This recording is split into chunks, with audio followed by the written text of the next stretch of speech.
안녕하세요, 구독자님들. 매번 눈팅이란 걸 하면서 듣기만 했던 채널인데요. 처음으로 제 사연을 적어보게 되었습니다. 많이 떨려서 말이 글로 잘 써질지는 모르겠지만 응원해주실 구독자님들 믿고서 꿋꿋하게 적어볼게요. 제 소개부터 해보자면 저는 주부입니다. 부끄럽지만 혼전 임신으로 지금의 남편과 결혼했고요. 그 곧장 연년생 아이까지 낳게 되면서 현재는 두 아이 엄마로 살고 있어요. 둘 다 딸이고요. 남편은 교제 때부터 다니던 직장을 지금껏 쭉 다니고 있고 넉넉하지 못하지만 당장 제가 밖에서 할 수 있는 것이 없어서 외벌이로 살고 있습니다. 이렇게 집에서 자식들만 키우고 살림을 하며 산 지도 벌써 4년이 되어가네요. 아이를 낳으면서 느꼈던 건 내가 잘 살아야겠다는 마음가짐이었습니다. 나에게 의지하고 살 아이들이 있으니 그만큼 책임을 지고 살아야 한다는 생각이 들었거든요. 하지만 그게 참 쉽진 못했어요. 아이는 계속 가지느라 배가 불러있는데 정작 제가 할 수 있는 일이 없으니 뭘 어떻게 살아야 할지 모르겠더라고요. 남편도 처음엔 안 그러더니 언젠가부터는 자꾸만 혼자 벌어오기 힘들다.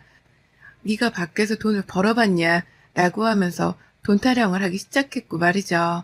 남편이 진심으로 저에게 상처를 주기 위해서 하는 말이 아니란 걸 잘 알기는 알았습니다. 하지만 이런 말을 들을 때면 가슴에 비수가 꽂히는 건 어쩔 수가 없더군요. 나 혼자 자식을 낳은 것도 아니고 나 혼자 낳자고 한 것도 아닌데 애는 저 혼자 키우는 느낌이었달까요? 그러다 보니 감정적으로 힘들어서 그런지 부부싸움이 사소한 것에서 시작되는 일도 많았고요. 부끄럽지만 아이들 앞에서 부부싸움을 하는 모습을 보인 적도 있었고요. 이렇게 살며 간당간당하게 하루를 살아가는 저였습니다. 그래도 아이들이 제 옆에서 커가는 걸 지켜보는 것만큼은 행복하고 즐거웠네요. 이런 저에게는 남편도 시련이었지만 시어머니도 시련이었습니다. 남편이 제 앞에서 돈타랑을 하며 힘들다고 하소연을 하는 건 아무 일도 아니게 느껴질 정도로 어머님의 며느리 타령은 한도 끝도 없었어요.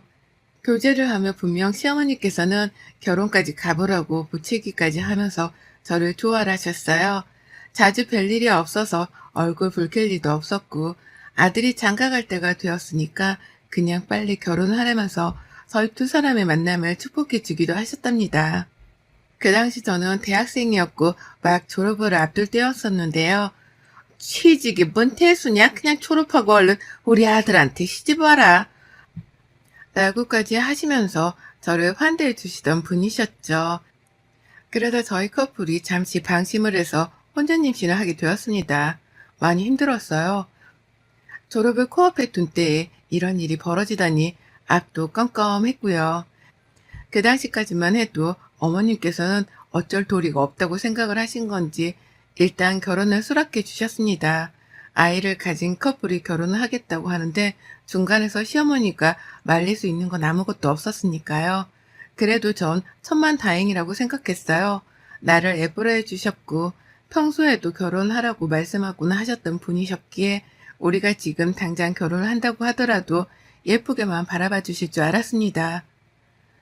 분명 혼전 임신이 책임없는 일인 건 알았지만 이미 벌어진 일에 따뜻하게 보듬어 주실 거라 생각했죠. 하지만 결혼 후부터 달라진 어머님의 태도 때문에 많은 게 힘들었습니다. 뱃속 아이는 자라나고 있는데 그때부터 어머님의 시집살이가 시작되었거든요. 지독하게 말이죠. 당장 살 집이 없었고 남편은 자기 집으로 들어와 살기를 원해서 저는 어떨결에 시부모님과 함께 한 집에서 살게 되었습니다. 그러면서 아이를 기르고 낳았고요. 배가 불러오는 것도 불편한데 입덧도 초반에 너무 심해서 시부모님과 밥을 먹다가도 여러 번 화장실로 뛰쳐갔고 또 같이 주스 한 잔을 마시는 와중에도 갑자기 뛰쳐갈 일이 많았습니다. 입덧이라는 문제 때문에 본능적으로 한 행동이었어요. 하지만 한두 번 처음에는 입덧 때문에 저런 거다. 나도 임신했을 때 저랬다. 라고 이해를 해주시던 어머니께서는 그 후부터는 또 다르게 반응을 하시더라고요. 참, 입덧 한번 지독하게 한다. 누가 보면 입으로 애를 낳는 줄 알겠다 너. 라면서 화장실로 뛰어가는 제게 들으라고 큰 소리를 팍팍 내시는데 울컥 하더라고요. 이런 말을 듣고 나니 하루 종일 마음도 불편하고 태교는커녕 제 마음 가누는 것조차 신경을 쓰기가 힘들었습니다. 상처를 받았으니까요. 하지만 어머님의 막말의 정도는 갈수록 심해져 갔어요. 너 또 밥 먹는 도중에 입덧하기만 해봐. 내가 더러워서 밥을 못 먹어 정말. 라고 하며 미리 입덧하는 걸 하지 말라 경고의 말씀을 날리기도 하셨고요. 밥을 아예 따로 먹자면서 밥그릇 개수부터 하나를 줄이시더라고요. 가족들이 다 먹은 후에 먹으라면서 말이죠. 완전히 말만 며느리였을 뿐 저는 이 집안의 콩쥐와도 다름이 없었습니다. 남편도 저를 구박하는 시어머니를 말릴 생각이 없는지 이따 내가 국 다시 끓여서 줄게 라고 하면서 어머님의 말씀에 동조를 하기까지 하더라고요. 따로 먹는 게 좋겠다고 말입니다. 어찌나 머리가 띵하던지요. 내가 이 꼴을 보자고 남편이랑 사랑도 나누고 덜컥 얘도 낳겠다고 한 건가 싶어서 그제서야 슬슬 현타가 오기 시작했어요. 내가 내 인생을 진흙탕에다가 스스로 빠뜨리고 있다는 생각이 강하게 들다 보니 슬슬 조바심도 생겼습니다. 하지만 저는 저 혼자서 할 수 있는 것이 없었어요. 졸업을 하자마자 애도 낳았고 애를 키워야 하는데 이 애들을 시어머니한테 맡겨놓고 나갈 수도 없었거든요. 육아에는 도움을 주려고 하지도 않고 애들이 웃을 때만 옆에 와 아이들을 안아보는 어머니께 기대할 수 있는 건 없었어요. 기대하고 싶지도 않았고요. 그래도 혼자 어떻게든 육아를 책임지고 살다 보니 자연스레 바깥 외출이 어려워졌고 그게 이어져 가다 보니 취업을 한다는 것이 사실상 어려워졌습니다. 그렇게 저는 조금씩 더 작아져 갔고요. 아이를 낳아도 달라지지 않는 시어머니의 무례한 태도, 그리고 더 심해져 가기만 한 남편의 무심한 태도를 견뎌가다 보니 자존감은 계속해서 떨어졌어요. 원래도 그다지 크지 못했던 제 자존감이었는데 결혼하고 나서는 자신감까지 떨어지다 보니 정말 누가 봐도 바보스러운 채가 되었답니다. 그나마 작년 12월부터 조금 나아지기 시작했어요. 남편의 근무지 위치가 변경이 되면서 저희 네 가족들이서 분가를 하고 이사를 나오게 되었거든요. 시어머니라도 안 보고 사니까 그것만으로도 숨통은 트이더라고요. 여전히 어머님이 제 집처럼 나들이 하듯이 저희 집을 찾아오긴 하셨으나 잠자는 시간 동안만이라도 나를 호출하는 사람 하나가 없다는 것이 저에게는 너무나 만족스러웠습니다. 아침에 눈을 떠 바로 시어머니 시중을 들지 않아도 된다는 것 또한 제게는 너무 감사한 일이었고요. 하지만 떨어져 살아도 한두 번씩 큰 문제들이 닥쳤어요. 일방적으로 시집살이를 부끄럽지 않게 해대는 어머님 때문에 문제는 계속해서 생겨날 수밖에 없었는데요. 바로 얼마 전 너무 큰 사고를 어머님이 치시는 바람에 제가 이렇게 사연까지 적어보내게 되었습니다. 아무리 생각해도 한심스럽고 쌍욕이 절로 튀어나와서 저 혼자 꿈쳐두고 알기엔 답답했거든요. 5만 군데에 다 소문이라도 내서 시어머니께 개망신이라도 시켜주고 싶었네요. 얼마 전 시어머니 생신이었어요. 뭐 대단한 사람도 아니고 제게는 부정적인 이미지가 너무 큰 분이어서 생신을 특별하게 챙겨드리고 싶은 마음은 없었습니다. 그래도 시어머니시니까 챙겨드리는 신용은 꼭 해야 했어요. 그런데 육아하고 집안일하며 답답한 와중에 어머님이 자신의 생일 얘기를 먼저 꺼내시더라고요. 내가 이제 곧 생일이잖냐 라고 하시면서 말입니다. 늘 매년 며느리한테 생일밥은 꼭 얻어먹어야 직성이 풀리시는 분이어서 제가 생신 날짜는 늘 기억을 하고 있었습니다. 그런데 이번에 어머님이 좀 색다른 말씀을 하시더라고요. 생신밥을 집에서 며느리한테 얻어먹는 게 아니라 밖에서 친구들하고 파티를 하고 싶다는 거예요. 여러 친구들을 우르르 데려와서는 우리 어릴 적에 파티를 하고 놀았던 것처럼 말입니다. 잠깐 어머님이 노망이라도 났나 싶었습니다. 한두 살 먹으신 분도 아닌데 갑자기 무슨 파티를 무슨 돈을 어디서 구해와 해드려야 하나 싶어 저도 머리가 지끈거렸죠. 근데 더 자세히 어머님의 말씀을 들어보니까 파티를 하는 아이디어는 최측근인 어머님의 친구분을 통해서 나왔더라고요. 어머님의 친구분이 최근에 자식들이 열어준 생일 파티를 하셨던 겁니다. 그냥 사람들 여럿을 불러서 같이 큰 식당 안에서 밥을 먹고 노래방 기기로 노래 부르면서 노는 노년층의 파티 말이죠. 어머님은 이 친구분의 생일 파티를 상당히 부러워하면서 그 집 자식들이랑 며느리들이 말이야 라고 말씀을 하셨어요. 생일 파티를 준비해준 그 집 가족들이 대단하고 부럽다는 걸 자꾸 말씀하시는 것이었습니다. 하지만 저희 집하고는 사정이 달랐어요. 어머님이 그 친구분에 대해서 여러 번 말해주거나 전화통화 하시는 걸 들은 적이 있어서 잘 알고 있었는데 그 집 자식들이랑 며느리들은 전부 다 전문직 종사자 아니면 대기업을 다니는 분들이었거든요. 못해도 보니까 저희 집에 몇 배는 되는 자식들이었는데 그런 자식들이 생일 파티를 열어줬다는 걸 부러워하면서 저한테 요구를 하신 겁니다. 똑같이 노래방 기기를 들고 와서 친구들이랑 노래 부르고 떠들며 놀 수 있는 파티를 만들어 달라고 말이죠. 그러면서 이번엔 하다 저희 친정을 언급하셨어요. 네가 돈이 없으면 네 친정에다가 부탁을 해도 됐고 생각해봐라. 너 결혼하면서 들고 온 혼수도 별로 없었고 크게 들고 온 거라고 해봤자 펠소가이밖에 더 있었냐? 이제라도 늦지 않았으니 네 친정에 잘 말해서 시애미 호강 좀 시켜줘라. 라고 하면서 금전적인 도움을 저희 친정에서 받아도 된다고 하시더라고요. 제가 가정주부라서 모아놓은 돈이 없는 걸 아시고서는 아주 당당하게 친정까지 이 수면 위에 끌어올리신 겁니다. 이 상황에서 거절을 하는 게 분명 맞았으나 평생 한번 잔치를 열어달라는 건데 그걸 거절하면 너는 사람도 아니라고 막말을 퍼붓는 어머님을 이길 재간은 없더라고요. 생신은 다가오고 뭔가 하긴 해야 하는데 옆에서 어머님은 잔치만을 열어달라 조르고 계시니 별다른 방도는 없었어요. 일단은 알겠다고 대답을 했을 뿐인데 어머님은 가고 싶어하는 식당 이름이랑 주소 그리고 전화번호까지 단박에 알아내서는 제게 보내오셨습니다. 얼른 연락해서 자기 잔치 예약이라도 빨리 해놓으라고 말이죠. 이럴 때 보면 지체 없이 행동으로 옮기시는 게 참 대단하다 싶으면서도 도대체 뭐 때문에 잔치까지 열며 우리 형편에 생신을 축하드려야 하나 싶어 골이 때렸어요. 그래도 평생에 한 번이라고 하는 걸 보면 환갑 때 따로 잔치를 못 가지고 어영부영 보낸 것이 속상하셔서 저러는 건가 싶어 안쓰럽기도 했습니다.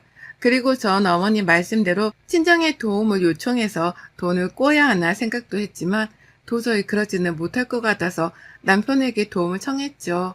어머님이 잔치를 열고 싶어 하시는데 같이 좀 준비를 할 수 없냐고 말이죠. 남편도 시어머니를 전혀 이해하지 못했지만 저한테만큼 독촉 전화를 해오면서 잔치를 열 거라고 졸라대는 어머님을 말리지 못했답니다. 그리고는 제가 총대를 메고 식당부터 예약했네요. 식당을 예약하는 데 있어서 예약금이 있었어요. 노쇼가 일어날 경우 발생할 손해를 방지하기 위해서 미리 예약금을 걸어두는 것이었죠. 어머님 말씀으로는 15 정도의 손님을 초대할 거라고 하셨고 그래서 그 인원에 맞게 예약을 했습니다. 거기가 뷔페였는데 인당 가격에 맞춰 절반인분의 예약금을 받길래 20만 원 정도를 먼저 지불했어요. 식당 예약이 처음이라서 이게 다른 식당에서도 이런 식으로 예약을 받는 건지는 알 수 없었지만 다른 식당은 가기 싫다고 하던 어머님의 말씀이 떠올라 그냥 되는 대로 일단 예약을 하고 선예약금 지급을 했습니다. 돈은 남편이 대줬고요. 이 사실에 대해서 시어머니는 아무것도 모르고 계셨어요. 그저 제가 저희 친정에서 돈을 빌려다가 예약금으로 식당 잔금이며 다 치르는 줄로 알고 계셨죠. 그래서 더 싱글벙글 좋아하라 하면서 생일날만 기다리셨고요. 생일을 코앞에 둔 상황에서까지 케이크를 준비하고 노래를 부를 때 어머님들이 흔들고 소리내 탬버린까지 있어야 완벽하다며 저를 아주 들들 볶으셨습니다. 다 준비가 잘 되고 있는지를 말로 계속 쪼으니까 저도 정신이 하나도 없었네요.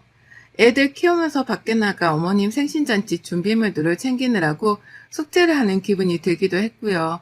그런데 생신 당일날, 그것도 무려 당일날, 전날도 아닌 바로 그 당일날 혼자서 아침부터 부랴부랴 애들 밥 먹이고 씻기고 시어머니 생신잔치를 준비한다고 누구보다 정신없이 바쁜 하루를 시작하고 있었습니다. 오전에 이미 케이크 주문해 놓은 거 애 들쳐업고 가서는 픽업도 해왔고요. 탬버린을 준비하라고 해서 아직 초등학교도 안 들어간 애들을 데리고 동네 문방구를 찾아 돌아다니다가 비스무리한 장구 같은 걸 겨우 마련했어요. 남의 노래방에 가서 사정하고 몇 개 빌려오려고 한 걸 겨우 장구로 대신하고자 마음먹고서는 비장한 마음으로 잔치가 열릴 식당을 이르게 찾아갔습니다. 그리고 애들을 그냥 풀어놓은 채 잔치 시간이 다가오는 거에 앞서서 손님을 기다리고 있었어요. 시어머니가 굳이 일찍 도착을 해서 먼저 손님을 맞이하고 있으라고 시키셔서 시키는 대로 하는 중이었습니다. 그런데요, 아무리 기다려도 개미 한 마리 나타나질 않더라고요. 정말 아무리 기다려도 말이죠. 오죽했음 직원들도 누가 오는 거냐며 한 번씩 지나가다 물어보기 시작했고, 저도 슬슬 똥줄이 탔죠. 하지만 시어머니는 약속 시간을 겨우 10분 남겨놓고서야 저의 독촉 전화를 안 받다 겨우 받으셨습니다. 그리고 전 딱 한마디만 들었어요. 안 가? 라는 대답이요. 어디냐고 물었더니 말씀이 없으셨고, 어머니! 라고 다급히 묻는 제 말에 시어머니가 안 가!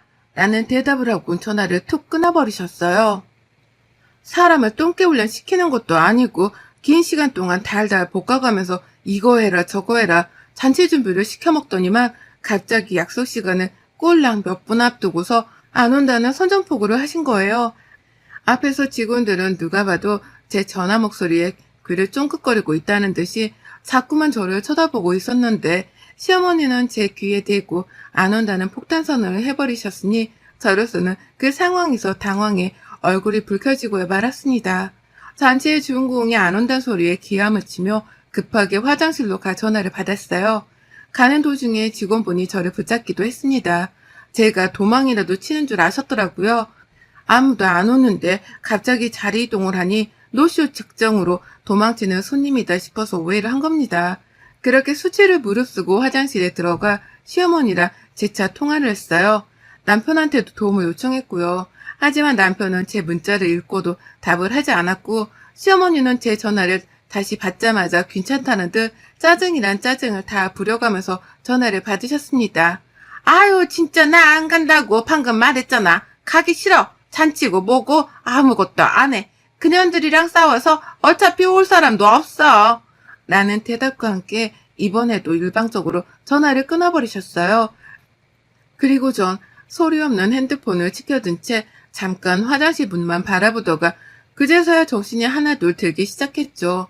지금 이 상황은 시어머님이 판을 벌려놓고는 혼자 뒤늦게 발을 빼버린 상황이라는 걸 말입니다.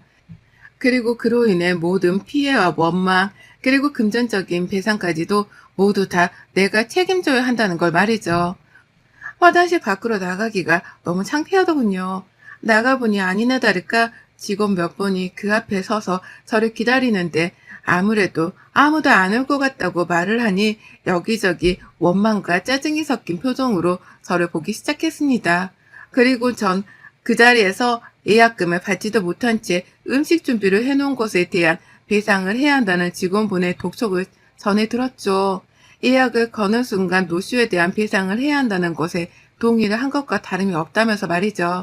노래방 기기를 굳이 준비해달라고 해서 굳이 가장 깊숙한 방에 기기까지 옮겨서 방 세팅을 해놨는데 이제 와서 파티를 안 한다고 하니 모두가 다 멘붕에 빠졌습니다. 직원들은 직원대로 그리고 저는 저대로 말이죠. 친구들이랑 생일 전날 싸운 것도 기가 막혀 죽겠는데 그걸 이유로 약속 시간 몇 분 전에 못 간다고 통보를 하는 이런 똥매너의 시어머니를 결코 용서하기 싫었어요. 나를 얼마나 개차반으로 봤으면 이런 말을 진작 말해줄 생각도 못한 채 그저 무작정 통보를 하셨을까 싶어 괘씸하기도 했고요. 일단 제 핸드폰을 막 떠났습니다. 다시 식당에 돌아와 보상을 하겠다는 의미로 말이죠. 나이 어린 제가 애는 돌을 끼고 있는데 노쇼까지 해버린 사람이 가족이다 보니 저를 보는 직원들의 표정은 그때까지도 하나같이 차가웠습니다. 하지만 전 꿋꿋해야만 했고 그 상황을 뚫고 나오며 보채는 애들을 따라 결국 식당 앞에 쭈그려 앉아 울음을 터뜨리려고 말았습니다. 내가 왜 안 당해도 될 이런 시선과 무안을 받아가면서 시어머니의 시중을 들어야 하나 싶어 인생 자체가 쪽이 팔리다 못해 한심스러웠거든요. 그리고 그날 전 집에 아이들을 놔두기만 하고선 남편이 퇴근을 하자마자 바톤 터치를 하고 바로 시댁으로 향했습니다. 시댁 간다는 제 말에 남편이 처음엔 그러려니 했는데요. 오늘 끝장을 보고 올 거니까 상관마 라는 말로 도망치듯 집을 나가는 저를 보더니만 뒤에서 애타게 저를 불러대더라고요. 하지만 전 남편을 무시한 채 시댁으로 향했고 시댁으로 가자마자 절 보고 무안한지 왜 왔냐고 대충 묻고는 TV로 시선을 돌리는 시어머니를 보며 차라리 다행이라는 생각으로 안방에 쳐들어갔네요. 들어가자마자 문을 걸어 잠갔고 충분한 시간 동안 방 안에서 시어머니의 가방이며 옷장을 뒤졌습니다. 시어머니가 쓰는 카드를 찾으려고요. 그제서야 밖에서 TV를 보려고만 하시던 시어머니가 안방까지 찾아오셔서는 방문을 두드리며 열라고 보채더라고요. 왜 잠궜냐고, 왜 들어가 있냐며 막 문을 두드리며 보채는 그때 저는 시어머니의 카드를 찾아냈습니다. 혹시나 싶어서 지갑 안에 든 카드는 모조리 다 빼내왔어요. 그리고 난방문을 확 열자마자 야! 라고 소리치는 시어머니께 왜요? 라고 더 크게 복식호흡을 하며 소리를 내질러버렸죠. 눈에서 살기라도 느낀 거지. 어머님은 제 대답에 눈을 크게 뜨고 올려다보더군요. 그 꼴을 보며 전 되도 않는 게 자꾸 소리는 질러? 라는 큼지막한 혼잣말을 남기고서는 집을 나섰습니다. 그리고 곧장 식당으로 달려가서 시어머니의 카드로 결제를 해버렸어요. 노쇼 비용 말입니다. 잔치 준비하며 들어간 그 돈을 시어머니 카드로 메꿨고요. 시어머니는 결제 문자라도 받은 건지 그제서야 저를 찾는 전화를 하시는데 일단 무시했어요.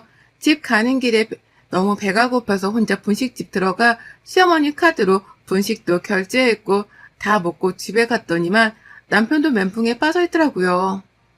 오늘 일이 어떻게 되어가고 있는 거냐면서 말이죠. 제 눈이 여전히 시어머니에 대한 분노로 반쯤 돌아가 있었는지 남편은 결혼하고 처음이다시피 제 눈치를 보고 있었습니다.